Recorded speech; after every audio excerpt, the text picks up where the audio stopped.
Friday afternoon, and just like last Friday, I'm doing a little video for you based on some of the issues that one of the issues that we've had come in not once but twice this week. So on two separate occasions, we've had a client phone up and say, oh my goodness, new employee that I've just taken on has just told me that they are pregnant. Can I fire them? Simple answer is no, you can't. They are protected from day one, and just because they're pregnant doesn't mean that they can't do the job that you hired them to do. So the only reason that you can get rid of somebody during their probation period is if they can't do the job, or if there's a problem with their attitude or their behaviour. But you can't get rid of somebody just because they didn't tell you that they were pregnant, or perhaps they've only just become pregnant. It's really hard for a new employer. It means that you've probably got about 7 or 8 months of training someone, getting them up to speed, making sure that they understand your business before they then go off on maternity leave. They are still entitled to their maternity leave. There's nothing you can do about that.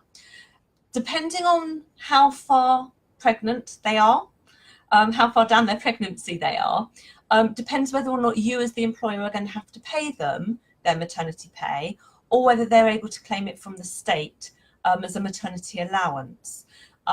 They need to have, this is where you have to get the diary out, but they need to have 15 weeks before their expected date of confinement.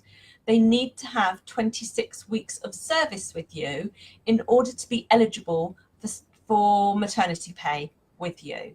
That's the statutory minimum. If you offer more, if you offer maybe 3 months full pay, 3 months half pay before maternity pay kicks in, you're going to need to look at your own company policies and procedures.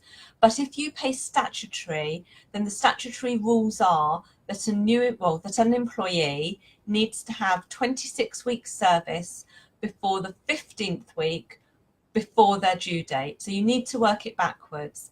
You can't get rid of somebody just because they're pregnant, or even because they didn't tell you at their interview. There's no obligation on them to tell you at their interview whatsoever. So it is going to be a case of working with them once they're in the business. For some people it's planned, for some people it's unplanned.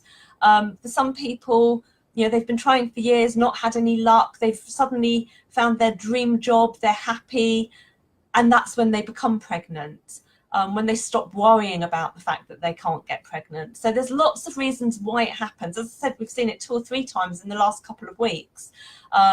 You can't fire them. If there is a problem with someone's performance and they genuinely can't do the job, or they're not meeting the expectations that you require, and it's for no reason linked to their maternity, then obviously you can go down a performance route with them. There's nothing stopping you from doing that. But you can't get rid of them solely on the basis that they are pregnant, because you will end up with a discrimination claim against you. I hope that's been useful. Have a wonderful weekend, and I'll see you next week.